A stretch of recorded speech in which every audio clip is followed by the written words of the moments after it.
Bonjour, aujourd'hui est le samedi de l'octave de Pâques. Ce moment unique où les chrétiens célèbrent de manière festive la résurrection de notre Seigneur Jésus-Christ. Comme pilule, nous devons partager la joie d'être des disciples du Christ.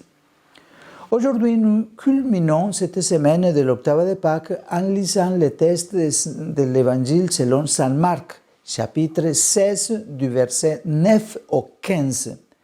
C'est un texte qui résume brièvement les différentes apparitions de Jésus aux disciples et aux premiers chrétiens de la communauté.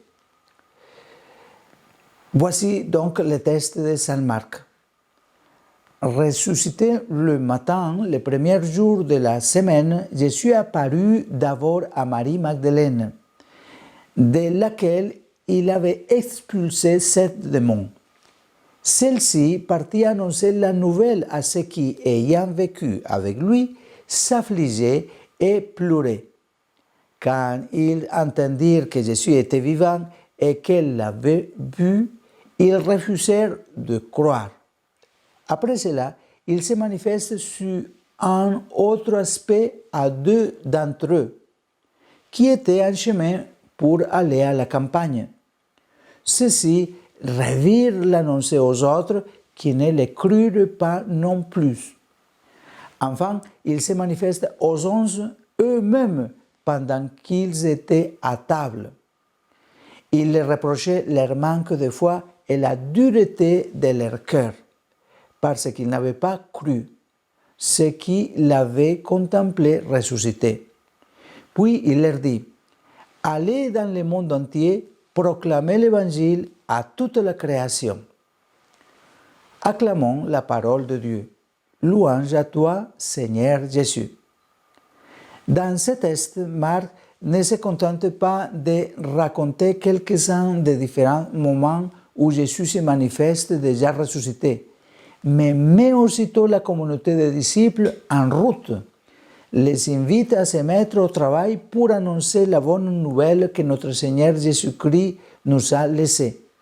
C'est pourquoi le texte termine en disant que Jésus leur dit: allez dans le monde entier et annoncez l'Évangile à toute la création. C'est une grande mission que reçoivent les apôtres. Il les a non seulement invités à proclamer l'Évangile dans une région, mais à toute la création, ce qui nous fait comprendre que le message de Jésus est universel et s'adresse à tous les peuples, à toutes les cultures, à toutes les religions. Le Christ est celui qui récapitule en lui tout l'amour de Dieu envers l'humanité. Les disciples ont très bien fait ce travail au point qu'aujourd'hui l'Évangile est annoncé partout. Seulement qu'entre l'annonce et l'incarnation de l'Évangile, il y a un long chemin. Autrement dit, entre recevoir l'annonce, l'accepter et le mettre en pratique, il y a tout un processus et un chemin qui n'est pas toujours terminé. Malheureusement, plusieurs fois, nous avons ajouté à l'annonce de l'Évangile des pratiques et des formes qui ne sont pas celles de Jésus, mais celles-ci ont été maintenues et parfois elles ont pris beaucoup de force et pas tellement la pratique de l'Évangile.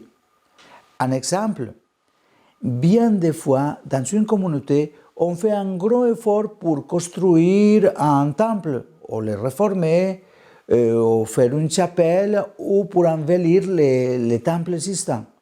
Mais on ne fait pas l'effort d'améliorer la fraternité dans la communauté paroissiale, de se soucier des pauvres, de lutter pour que les commérages se terminent, ou se battre pour qu'il y ait beaucoup plus de bonté dans toutes nos relations.